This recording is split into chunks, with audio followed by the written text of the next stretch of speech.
This channel is supported by Truefire. Truefire is an online library of lessons from some of my favourite players. There's thousands of lessons on there. You can use the promo code JNC40 to get 40% off of any of their courses. Over the past couple of weeks, there's been a few conversations happening online around sort of the digital gear, amp stuff. I guess it happens all the time, but in particular, I'd kind of done a few videos, and part of the conversation around this kind of got a bit interesting. There is a reason that I think we need tube amp purists and people that are really passionate about tube gear and, you know, but are resistant to some of the digital gear. And that's what I wanted to get into this video, like why we need tube amp purists and why there is a bit of a but to this, but still I think it's totally okay if people are completely against digital gear. There's a few of them out there, right? I think we need them, is the gist of this video.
So in that intro there, I was using a Rift Dexter. Now it turns out I thought this was the only one, but they've started making them again. Basically a Matchless Lightning clone, but with a 6v6 power section.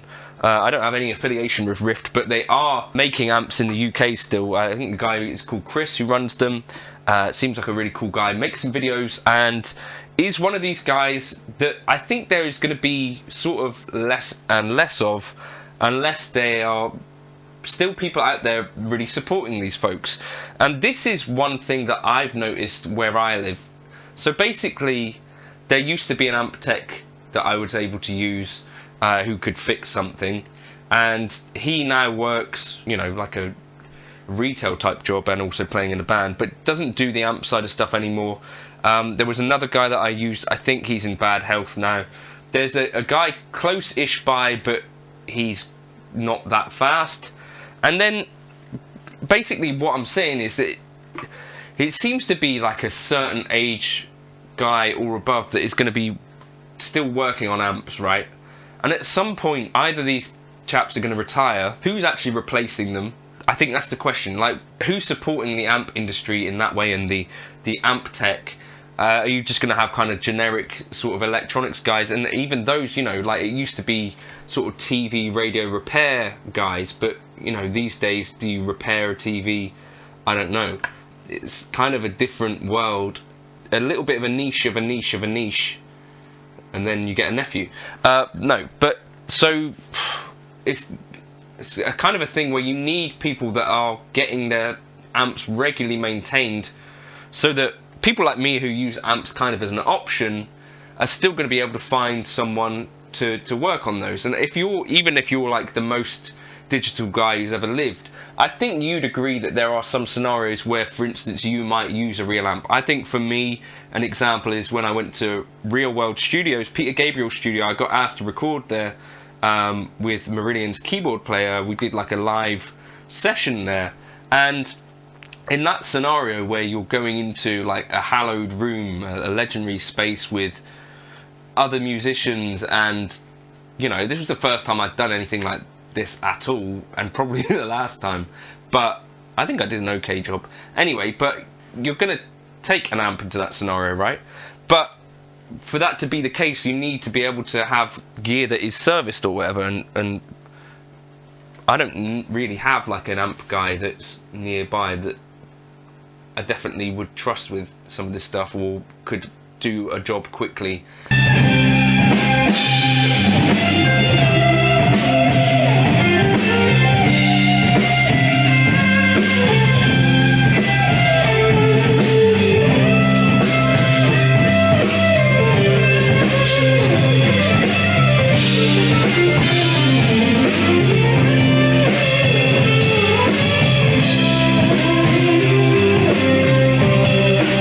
Getting difficult. So I think that's one thing that we need to keep them around for, the tube purists.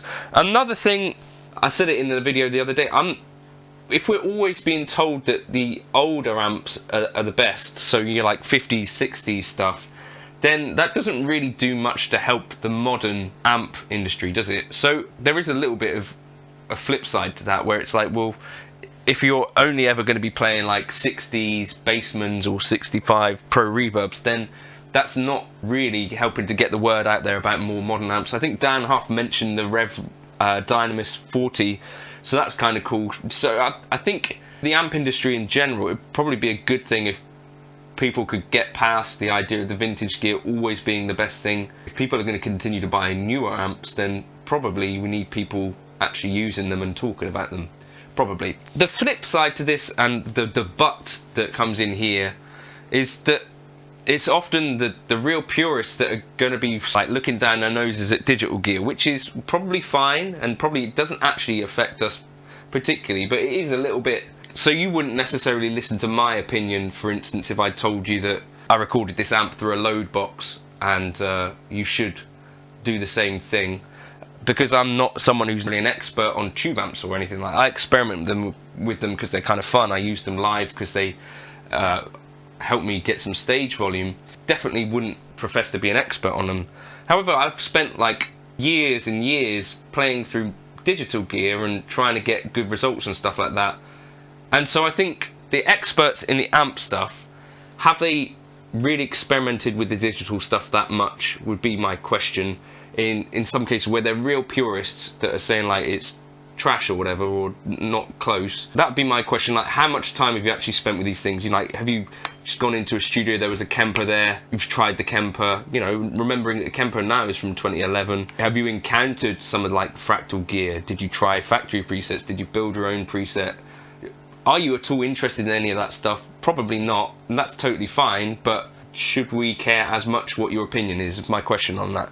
The other thing is that in some of these conversations, gear that you might need to actually record an amp well is so beyond what I have at home, and so beyond what I guess most people watching this video might have. Like, so my rig over here is just a normal computer with a pair of JBL LSR 305s, inexpensive studio monitors, and that interface over there is a Steinberg UR-RT4.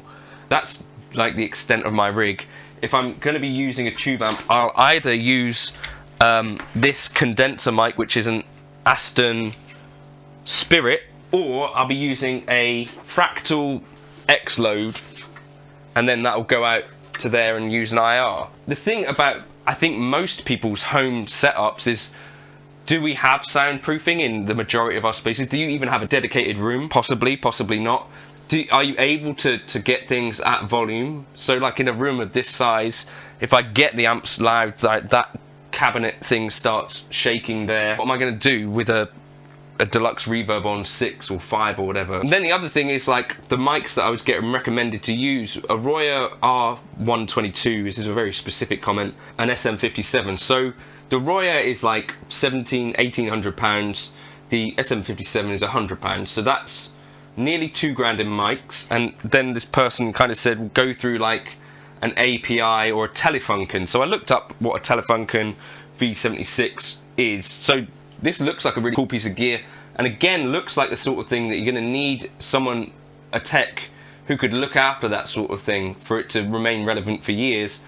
This is like a 5 to 10 grand piece of gear from the 50s and 60s. Where am I going to put that in my room? Do most people with a home sort of bedroom setup have this sort of gear? And then presumably at that point I'd be thinking, well, my audio interface probably needs upgrading to make the best of this chain, which is like a 10 grand chain even without the amp, right? So okay, and then I put my amp in front of this sort of thing, and you think, well, is this really relevant for most of us guitarists, or most of us who play at home? To me, not the sort of gear that I think that a lot of us would have access to. And even in studios around here, I don't know if you find that much stuff around.